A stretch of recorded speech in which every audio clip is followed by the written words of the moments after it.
Hi everyone, I'm Booktuber and I review books here on my channel. I talk about books. Today I'm very happy to be reviewing Daddy's Boy by Shandana Minhas, which was also in my book haul video and also in the discussion that I did with another Pakistani Booktuber. I'll try and link those, I will link those in the description below. So it was one of the novels that, on my TBR that I had been really excited to get around to reading, so I read it. Suspenseful silence. So Daddy's Boy is a novel about a young man named Asfandyar who travels to Karachi for the funeral of his long-lost father, a father that he didn't even know was alive because his parents had separated in their infancy. And there he's sort of confronted with these three uncles, alleged friends of the late father. And they're this really funny, kind of, weird, really depraved bunch of drunkards, senile for the most part. And they almost have this kind of Three Musketeers type quality to them, which was really enjoyable. So they sort of navigate his experience in Karachi, this sort of city that's alien to him because he is from Lahore. It's, often you see descriptions like it's almost as if rampant crime is behind every corner, and to the extent that people have lost the ability to even notice it anymore. So the protagonist, Asfandyar, he's quite interesting. I mean, he's conflicted, as most heroes tend to be, or anti-heroes, depending on how you look at it. He's sort of this really anxiety-prone, insecure young man. He's always getting hyperventilation and panic attacks. Who can relate to that? Definitely me. And he's got this perpetual fear that something will go wrong. So he's quite socially awkward. He never knows how to handle himself. For that reason, he's quite easy to manipulate. You see that he's been trained that way. His mother is really domineering and she's always sort of taught him to be the ideal gentleman. But maybe he's not the ideal gentleman, You're sort of, you kind of question what he really is. So he's often, kind of drawing parallels between himself and his father's personality, what he is told of his father's personality at any rate. And he's kind of questioning whether he's got this secret, hidden, shadowy side to him, which is really violent and kind of, intimidating. But obviously that's probably subconscious and it's not in his... But even he is not sure whether that side really exists. It's almost as if the doubt has been planted in his mind by these three uncles because they want to manipulate him. I'm not going to tell you how. But he is not sure whether that side exists, but he is led to believe that it exists. So his attempts to reconcile his personality with the absent father figure doesn't work. He doesn't get closure in that way.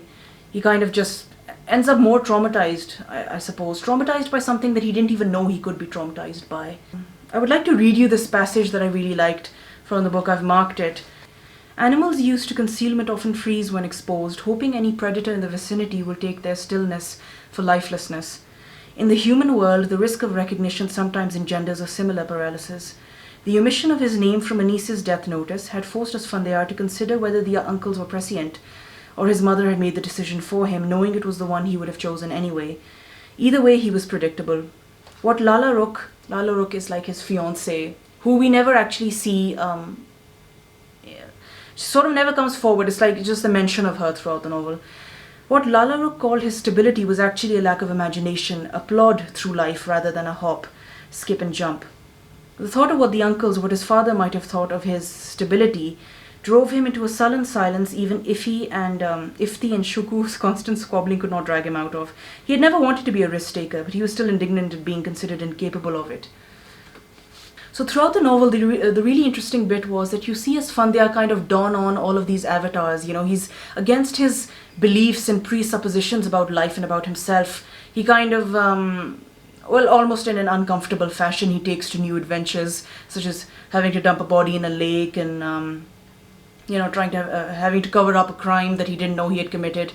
There's lots of interesting twists in there. I really don't want to ruin it for anyone. Yeah, he has all of these adventures. He has an affair with the pernicious Alina, who's kind of really, she's really magnetic and attractive. The novel is very much, it's a very strange coming-of-age story in a way.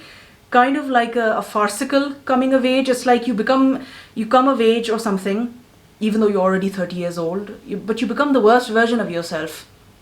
And it's like a comedy of errors. So I really enjoyed it. So in terms of writing, it's very likable, almost slapstick comedy type, but very insightful, very sharp, witty, sarcastic. The length is handled beautifully. It's sort of 200 pages, almost 200 plus pages. You know, with many novels, sometimes I feel that you can skip quite a few pages and you still won't have missed a significant part of the story. But with this, you don't want to part with any part of it. I mean, you don't want to leave out any part of it. You enjoy all of it. It's like it's a very wholesome experience reading this. I mean, I had not expected to enjoy it as much as I did. It's tightly knit, kind of compact, digestible. Why am I using these words to describe a book? But it kind of fits. Maybe you'll read it and you'll find how much those words fit. So yeah, definitely pick this up. I bought it from Readings, but I think it's available generally in stores, I imagine, and also on the Readings and Liberty website, Liberty Books website in Pakistan. If you're somewhere else in the world, I don't know. So definitely read it, especially if you're depressed nowadays, which is becoming very common with the whole situation. Even if you've gone back to work or whatever, one can still, you know, have post-traumatic stress. So it's really funny, it's brilliant. Pick it up, read it, you will not regret it. It's only 218 pages. Definitely give this read, highly recommended. I think I've said that too many times. Thank you for sticking to the end. Consider subscribing if you like this sort of content, and I'll see you next time. Bye. Take care of yourselves.